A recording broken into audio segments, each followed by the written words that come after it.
Hello dear students, welcome to the online physics classes conducted by Upgrade Senior Secondary School.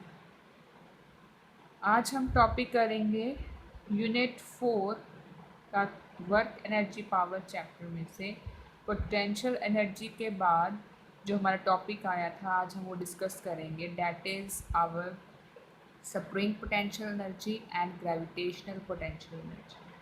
ठीक है, तो सबसे पहले तो पोटेंशियल एनर्जी के बारे में जो हमने लास्ट लेक्चर में किया था, पोटेंशियल एनर्जी का क्या फार्मूला होता था? पोटेंशियल एनर्जी का फार्मूला होता था negative of work done by conservative force. ठीक है, जो भी कंजर्वेटिव फोर्स द्वारा वर्क डन होता था उसका नेगेटिव पार्ट, ठीक है, उसको हम बोलते थे पोटेंशियल एनर्जी, और डेल्टा यू से हम रिप्रेजेंट करते थे पोटेंशियल एनर्जी को। ठीक है, डेल्टा यू से हम पोटेंशियल एनर्जी को रिप्रेजेंट करते थे। और फॉर्मूला क्या हमने बाद में डिराइव किया था? Potential energy final minus potential energy initial equals to negative of work done by conservative force. Clear है? और इसके साथ हमने उसके रिलेटेड न्यूमेरिकल्स किए थे, और अगर हमने कोई ज़्यादा अमाउंट ऑफ चेंज है पोटेंशियल एनर्जी में तो हम उसको डेल्टा से रिप्रेजेंट करते थे, delta U equals to minus of W C. और अगर बहुत ही small amount of potential energy change है तो हम डेल्टा की बजाय डी यूज़ करते थे, D U equals to minus of D W C, क्योंकि थोड़ा सा पोटेंशियल एनर्जी चेंज होगा तो वर्क डन भी तो स्मॉल ही चेंज होगा, सो इसलिए डी डब्ल्यू सी। और इसको अगर हमने टोटल पोटेंशियल एनर्जी निकालनी होती थी तो इंटीग्रेशन कर देते थे डी यू की, लिमिट्स आ जाती थी potential energy initial minus potential energy final equals to negative of work done का क्या फार्मूला होता था?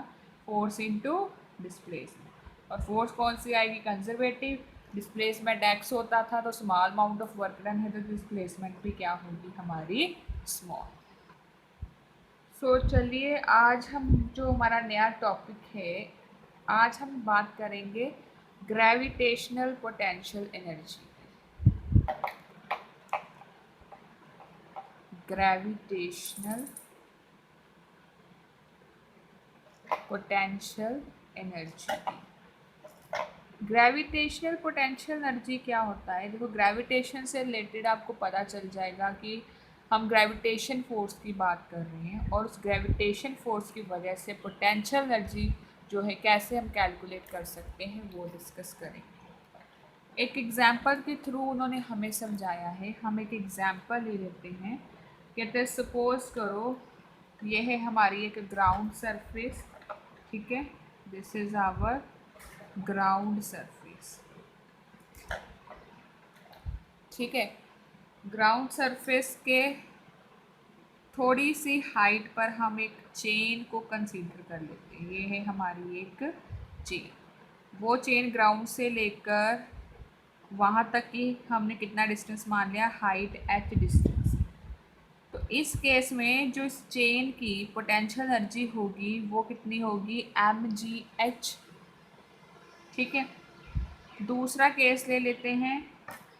सपोज करो अब यही चेन अगर वर्टिकल फॉर्म में हो, इस तरह से ये ग्राउंड के साथ टच में आ रही है, ठीक है, इसकी जो हाइट है ग्राउंड से लेकर वो टोटल हाइट तो एच आ गई, लेकिन इसकी पोटेंशियल एनर्जी अगर हमने कैलकुलेट करनी है तो कोई भी चीज़ अगर सरफेस ग्राउंड सरफेस से टच कर रही होती है, हमेशा याद कर रखना, जो चीज़ हमेशा ग्राउंड सरफेस से टच करेगी वर्टिकल हाइट में होगी तो उसकी पोटेंशियल एनर्जी निकालनी है तो उसके सेंटर ऑफ मास से निकालनी है। इस चेन का सेंटर पार्ट ये है, यानी कि ये कंसीडर कर लेंगे हम सेंटर ऑफ मास। सो ये सेंटर ऑफ मास है, तो यानी टोटल हाइट एच है तो ये इतनी हाफ हाइट हो जाएगी एच बाय 2। ठीक है, सो इसकी पोटेंशियल एनर्जी कितनी आ जाएगी? एम जी हाइट की जगह एच बाय 2। ठीक है, वही आप थर्ड केस ले लो। चेन अब जो है बिल्कुल हॉरिजॉन्टल फॉर्म में ग्राउंड सरफेस के साथ ही टच में, और जब ग्राउंड सरफेस के साथ में टच में होती है जो चीज़ बिल्कुल हॉरिजॉन्टल फॉर्म में, उसकी पोटेंशियल एनर्जी हमेशा होती है ज़ीरो। ठीक है, हमेशा याद रखना, हॉरिजॉन्टल फॉर्म में अगर कोई सरफेस के ऊपर, ग्राउंड सरफेस के ऊपर रेस्ट पोजीशन पे लाई कर रही है कोई भी चीज़, जैसे चेन लाई कर रही है, तो उसकी पोटेंशियल एनर्जी हमेशा ज़ीरो होगी। अगर वो वर्टिकल फॉर्म में खड़ी है और सरफेस के साथ भी टच कर रही है, तो उसकी ग्रेविटेशनल पोटेंशियल एनर्जी हम उसके सेंटर ऑफ मास निकाल के फिर कैलकुलेट करेंगे। और अगर सिंपल बिल्कुल हाइट से अबव है, ग्राउंड से बहुत ज़्यादा ऊपर है, तो उसकी पोटेंशियल एनर्जी का फार्मूला क्या लेते हैं हम, U equals to mgh। So that means इन तीनों केसेस को देखो, ये फर्स्ट केस, ये सेकंड, ये थर्ड, पोटेंशियल एनर्जी किसकी ज़्यादा आ रही है, फर्स्ट वाली की। So first one has maximum potential energy, फिर उससे कम है सेकंड वाले की, और थर्ड में तो बिल्कुल ही ज़ीरो हो गई। ठीक है, तो याद रखना, इधर लिख देते हैं पोटेंशियल एनर्जी, इधर लिख देना because potential energy at ground surface is always zero. ठीक है, आगे हम नेक्स्ट एक और एग्जाम्पल करेंगे, उस एग्जाम्पल से हमारा ये जो कंसेप्ट है वो क्लियर हो जाएगा। ठीक है, यहाँ तक ये केस समझ आया, क्लियर है। नेक्स्ट एक और एग्जाम्पल लेते हैं पोटेंशियल एनर्जी को लेकर ही, न्यूमेरिकल की तरह ही है वो भी, हम कैसे सॉल्व कर सकते हैं। देखिए एक और एग्जाम्पल है,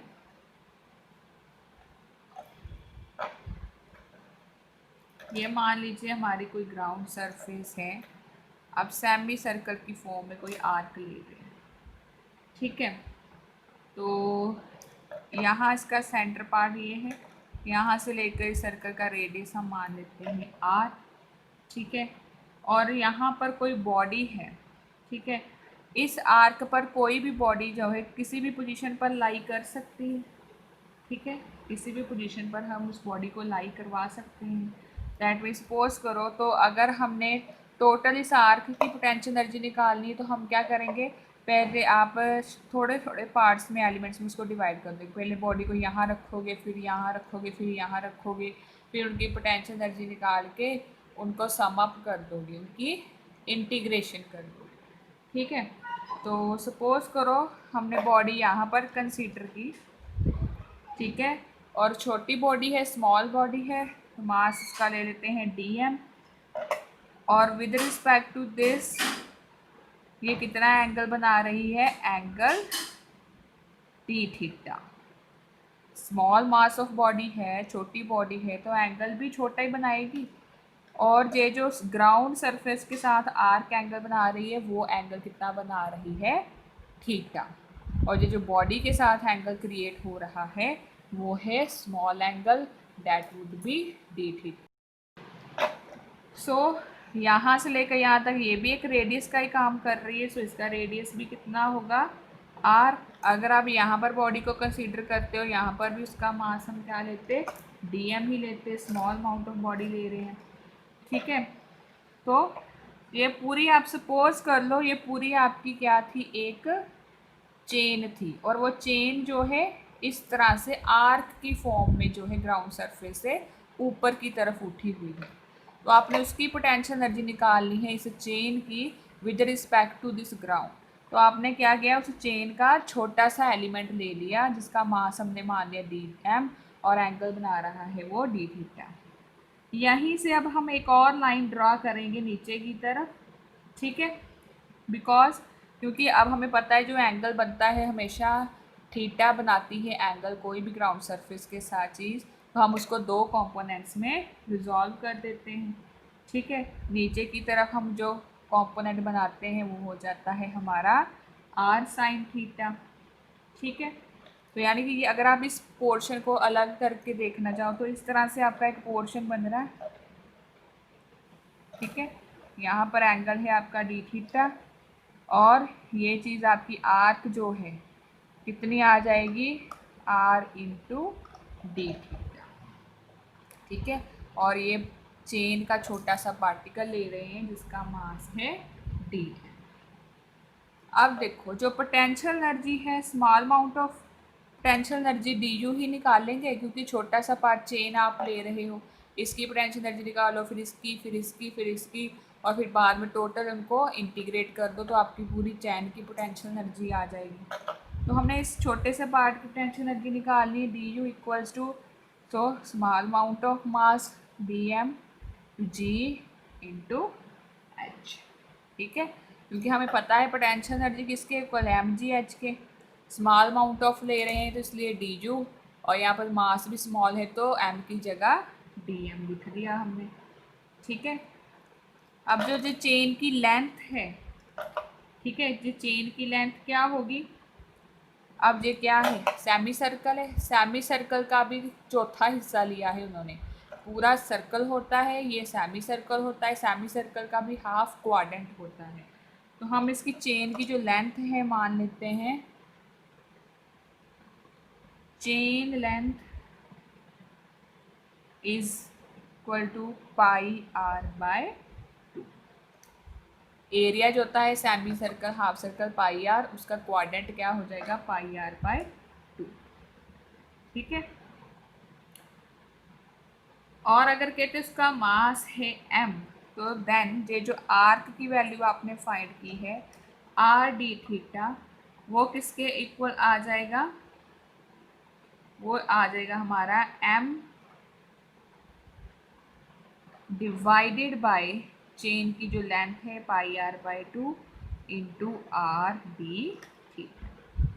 ठीक है, दैट मीन्स कि जो आपकी डी एम की वैल्यू है वो किसके इक्वल आ जाएगी, 2m ओवर पाई डी थीटा। ये कंसेप्ट याद रखना। आपके जो डी एम की वैल्यू है, स्मॉल अमाउंट ऑफ जो मास है उसकी वैल्यू क्या आ जाएगी, 2m over pi into D theta. अब इसको हम क्या करेंगे, जो आपकी वैल्यू है वो नीचे की तरफ कितनी ओपन हुई है, आर साइन थीटा। ठीक है, यानी हाइट जो है ये चेन की यहाँ से लेकर यहाँ तक क्या रिप्रेजेंट कर रही है, हाइट, यानी कि हाइट किसके इक्वल आ रही है आपकी, आर साइन थीटा के। अब हाइट जो है वो आर साइन थीटा के इक्वल है, तो डैट इज डी यू किसके इक्वल आ जाएगा, D U equals to D M G H की जगह आर साइन थीटा। ठीक है, अब क्या कर दो, इंटीग्रेट कर देंगे D U, integration of D M G R sine theta. D M की वैल्यू यहाँ से फिल कर दो, 2m ओवर पाई इंटू जी, ये डी एम की वैल्यू फिल कर दी यहाँ से, आगे जी आर साइन थीटा। और अब यहाँ से लेकर यहाँ तक है चेन, यानी यहाँ पर एंगल कितना है, 0, और ऐसे वर्टिकल एंगल कितना है, 90 डिग्री। तो 0 से 90 डिग्री की लिमिट्स आ जाएंगी।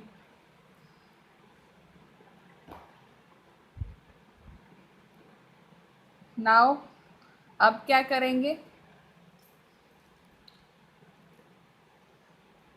2m भी कांस्टेंट है वो बाहर आ जाएगा, पाई भी कांस्टेंट है, आर भी, जी भी, अंदर इंटीग्रेशन किसकी होगी, साइन थीटा डी थीटा की, 0 टू 90 डिग्री एंगल। सो इसकी डी यू की इंटीग्रेशन मीन्स यू की value, so 2m over pi r into g sine theta की होती है integration minus of cos theta. ठीक है, लिमिट्स आ जाएंगी 0 से 90 degree. So u equals to 2m over pi r into g, values fill कर दो, cos 90 माइनस cos 0, साथ में ये माइनस वाला साइन भी आएगा, minus cos 90 minus minus plus cos 0। अब cos 90 तो 0 होता है, cos 0 की वैल्यू 1 होती है, तो आपकी आ जाएगी 2mRg/पाई। ये आपकी आ जाएगी पोटेंशियल एनर्जी, किसकी फॉर्म में? In the form of gravitation. So this is your article example for the gravitational potential energy. Clear है? So अभी हमने किया ग्रेविटेशनल पोटेंशियल एनर्जी, उसी तरह से एक और पोटेंशियल एनर्जी निकाल सकते हैं, that is spring potential energy. ठीक है, आपको वो क्वेश्चन पूछ सकते हैं। देखो स्प्रिंग पोटेंशियल एनर्जी जो है वो किसके इक्वल होती है? हाफ kx² की। ठीक है, इसके इक्वल होती है, हमें पता है। और हमेशा बात याद रखना कि जो पोटेंशियल होती है किसी भी बॉडी की, potential energy, potential is never of body, it is of whole system. कभी भी पोटेंशियल एनर्जी एक सिंगल बॉडी की नहीं होती। पोटेंशियल एनर्जी की जब भी आप बात करते हो तो पोटेंशियल एनर्जी जो है पूरे सिस्टम की होती है। ठीक है, होल सिस्टम की होती है। ठीक है, तो आपको एग्जांपल पूछ सकते हैं, जैसे ये है हमारी एक रिजिड बॉल, उसके साथ स्प्रिंग अटैच्ड है और स्प्रिंग के साथ है मास m अटैच्ड। ठीक है, तो कहते हैं कि सपोज करो इतनी स्ट्रेच किया तो उसकी जो लेंथ है कितनी एक्सटेंड हुई, x1, और जब x1 से भी ज़्यादा उसे एक्सटेंड करेंगे, m को खींचेंगे, मास को और खींचेंगे, सपोज करो उसे यहाँ तक हमने खींच लिया। ठीक है, तो यानी यहाँ से मास से लेकर कितनी एक्सटेंशन हो गई यहाँ तक, x, और जो स्प्रिंग कांस्टेंट फोर्स है वो लगती है उसकी ऑपोजिट डायरेक्शन में, k × x। सो आपको पूछ सकते हैं कि फाइंड करो work done bye spring force in stretching from x1 to x2। जब स्प्रिंग को x1 से लेकर x2 तक स्ट्रेच किया तो उसका वर्क डन जो है वो कैलकुलेट करो। तो आप कैसे कर सकते हो? फोर्स जो होती है स्प्रिंग कांस्टेंट हमें पता है वो किसके इक्वल होती है, -kx के। यानी ये फोर्स जो बात कर रहे हैं कौन सी फोर्स है, हमारी वेरिएबल फोर्स। और वर्क डन का फॉर्मूला क्या होता है हमें पता है, F × dx, उसकी इंटीग्रेशन कर देंगे, लिमिट्स हमें दी हैं x1 से x2। तो F की वैल्यू फिल कर दो, -kx, यहाँ से फिल कर दी F की वैल्यू, x1 to x2। ठीक है, क्लियर है? तो यहाँ पर k जो है हमारा कांस्टेंट है, k क्या है, कांस्टेंट है। यहाँ पर कर देते हैं, k की वैल्यू कांस्टेंट है, so work done equals to -k बाहर आ जाएगा, x की इंटीग्रेशन क्या होगी, x²/2 और वैल्यू x1 से x2। सो लिमिट्स की वैल्यू भी फिल कर दो, क्या आ जाएगा आपके पास, -k/2 x2² और ये माइनस माइनस प्लस हो जाएगा k/2 x1²। सो ये हमारा वर्क डन आ जाएगा by the spring force. This is the work done bye spring force. और अगर आपको इसी फॉर्म में कह दें कि इसी की पोटेंशियल एनर्जी आप कैसे निकालोगे, तो पोटेंशियल एनर्जी हम कैसे निकालते हैं, potential energy final minus potential energy initial equals to negative of work done. So U2 - U1, अब माइनस ऑफ, ये वैल्यू फिल कर दो, कितनी निकाली है, माइनस मल्टीप्लाई हो जाएगा k/2 x2² minus plus minus k/2 x1 का स्क्वायर। सो ये चेंज इन पोटेंशियल एनर्जी आ जाएगी हमारी स्प्रिंग फोर्स के केस में, और इसी को हम बोलते हैं स्प्रिंग पोटेंशियल एनर्जी। ठीक है, क्लियर है यहाँ तक?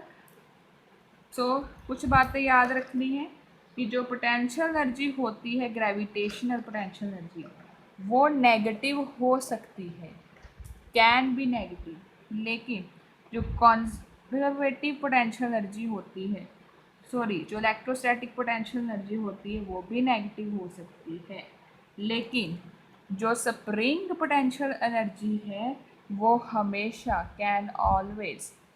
हमेशा क्या रहती है, पॉजिटिव। क्लियर है?